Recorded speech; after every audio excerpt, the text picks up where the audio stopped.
कहा था वस्तुनिष्ठ प्रश्न है, जो कि निम्नलिखित प्रश्नों में बहु वैकल्पिक उत्तरों में से सही उत्तर बताए। मतलब 4 ऑप्शन है और इसमें से कोई एक सही होगा। चलिए हम प्रश्न नंबर 1 स्टार्ट करते हैं। चंद्रधर शर्मा गुलेरी की कहानी कौन सी है? तो इसका सही आंसर हो जाएगा ग, उसने कहा था। कौन हो जाएगा? उसने कहा था। चंद्रधर शर्मा गुलेरी जी का जन्म कब हुआ? तो 7 जुलाई 1883 ईस्वी को। कब हुआ? 7 जुलाई 1883 ईस्वी को। चंद्रधर शर्मा गुलेरी की वृत्ति क्या है? तो चंद्रधर शर्मा गुलेरी की वृत्ति है अध्यापन। क्या हो जाएगा? अध्यापन। गुलेरी जी ने किस पत्रिका का संपादन किया? तो इसका आंसर है घ, समालोचका। किसका क्या? समालोचका। काशी नगरी प्राचीन पत्रिका के गुलेरी जी क्या है? तो इसका आंसर हो जाएगा संपादक है। क्या है? संपादक। अब हम इसमें खाली स्थान मतलब रिक्त स्थानों की पूर्ति करें। इसमें जो खाली स्थान में क्या सही आंसर होगा वो है, जैसे कि लहना सिंह के भतीजे का क्या नाम है? तो लहना सिंह के भतीजे का कीरत सिंह नाम है। क्या नाम है? कीरत सिंह। कहती है तुम राजा हो, मेरे मुल्क को बचाने आए हो। जी हाँ दोस्तों, इसमें हो जाएगा राजा। क्या हो जाएगा? राजा। कुछ दूर जाकर लड़के ने पूछा तेरी कुरमाई हो गई है। जी हाँ दोस्तों, उस कहानी में उसने कहा था, जो एक लड़का पूछते हैं एक लड़की से, क्या तेरी कुरमाई हो गई? कुरमाई का मतलब क्या? तेरी शादी हो गई। उसी फिरंगी मैम के बाग में मखमल की सी हरी घास है। इसमें क्या हो जाएगा? फिरंगी मैम।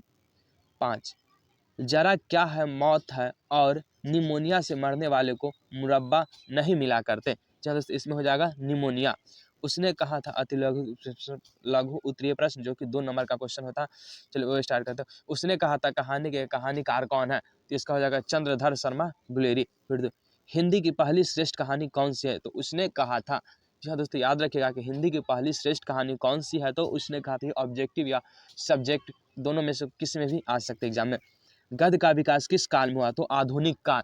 ये सभी ऑब्जेक्टिव और सब्जेक्टिव दोनों में काम आने वाले प्रश्न है। गद्य का विकास किस काल में हुआ? तो आधुनिक काल। कीरत सिंह कौन था? तो लहना सिंह का भतीजा, या लहना सिंह के भतीजे का क्या नाम था? तो कीरत सिंह। उसने कहा था कैसी कहानी है?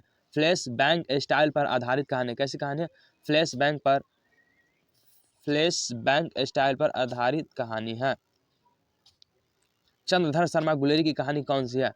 कौन हो जाएगा? उसने कहा था। किसी कहानी को महान कौन बनाता है? तो कहानी की उद्देश्य। क्या कौन बनाता है? कहानी की उद्देश्य। चंद्रधर शर्मा गुलेरी किस युग के कहानीकार है? तो प्रेमचंद युग के। किस युग के? प्रेमचंद युग के। उसने कहा था कहानी कितने भागों में बांटी हुई है? तो 5 भागों में। निम्नलिखित में से कौन सी कहानी गुलेरी जी की नहीं है? तो पूस की रात गुलेरी जी की है? नहीं है। पाठ में किस महीने का नाम आया? कार्तिक का। जी हाँ दोस्तों, इसको भी याद रखेगा। उसने कहा था पाठ में किस कहानी का नाम आया? तो कार्तिक। किस महीने का? तो कार्तिक महीना। उसने कहा था पाठ्य पुस्तक के प्रश्न एवं उनके उत्तर। ये हो जाएगा सब्जेक्टिव, जो कि लॉन्ग टाइप क्वेश्चन है वो। उसने कहा था कहानी कितने भागों में बटी हुई है? कहानी के कितने भागों में युद्ध का वर्णन है? इसमें 2 चीज दिया हुआ है। मतलब उसने कहा था कहानी कितने भाग में बटी हुई है और कितने भागों में युद्ध का वर्णन है। तो उसने कहा था कहानी 5 भागों में बटा हुआ है। कई भागों में? 5 भागों में विभक्त की गई है। इस पूरी कहानी में 3 भागों में युद्ध का वर्णन है। कई भाग में है? 3 भागों में युद्ध का वर्णन है। द्वितीय, तृतीय तथा चतुर्थ भाग में युद्ध का दृश्य है। फिर 2 में कहानी के पात्रों की एक सूची तैयार करें।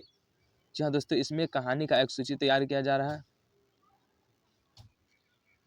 कहानी में कई पात्र हैं, जिसमें से कुछ प्रमुख है और कुछ गौण है। कहानी में पात्रों के नाम निम्नलिखित है। लहना सिंह नायक। लहना सिंह क्या हो जाएगा? नायक। सूबेदार हजारा सिंह, बोधा सिंह सूबेदार का बेटा, अतर सिंह लड़की का मामा, महा सिंह सिपाही, वजीरा सिंह सिपाही, लेफ्टिनेंट साहब आदि। मतलब ये सब कहानी के मुख्य पात्र हैं। लहना सिंह का परिचय अपने शब्दों में दीजिए। दोस्तों इस प्रकार के भी क्वेश्चन आ सकते हैं कि लहना सिंह का परिचय अपने शब्द में। तो लहना सिंह एक वीर सिपाही है। लहना सिंह क्या है? एक वीर सिपाही है। लहना सिंह एक वीर सिपाही है। उसने कहा था कहानी का प्रमुख पात्र तथा नायक है। लेखक ने कहानी में उसके चरित्र को पूरी तरह उभारा है। कहानी में उसके चरित्र की निम्नलिखित विशेषताएं उभर सामने आती है। किसका? तो लहना सिंह का।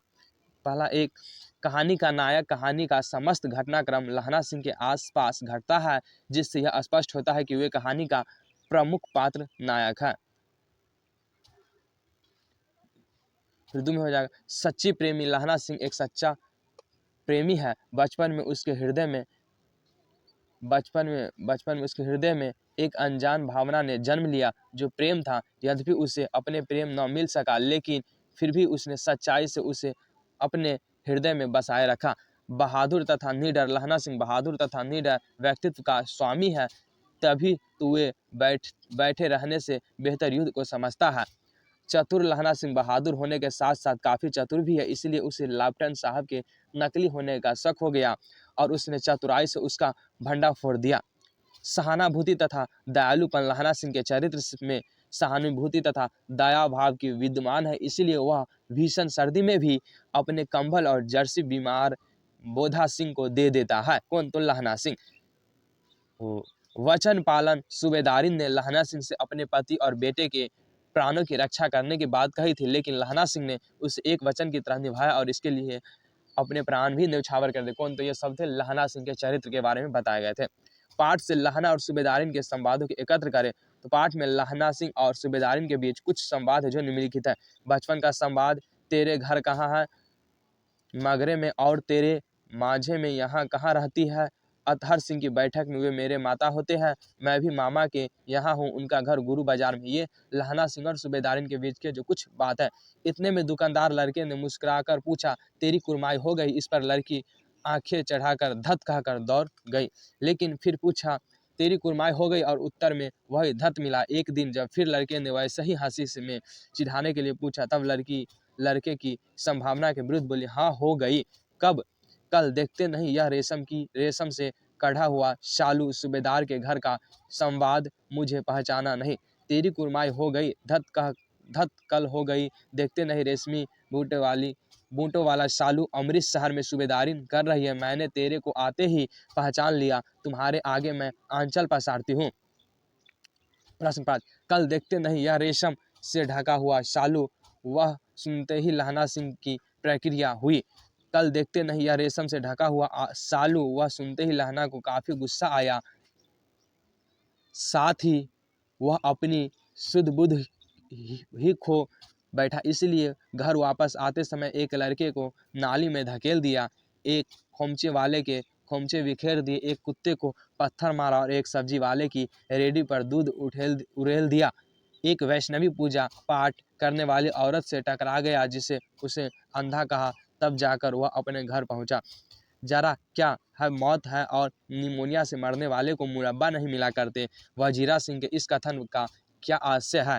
तो इसका सही उत्तर हो जाएगा, जरा क्या है मौत है और निमोनिया से मरने वाले को मुरब्बा नहीं मिला करते। वजीरा सिंह के इस कथन पर आशय है कि वहाँ युद्ध के मैदान में अत्यधिक ठंड पड़ रही है, जिस कारण ऐसा लगता है कि मानो उनकी जान ही निकल जाएगी। वैसे भी इस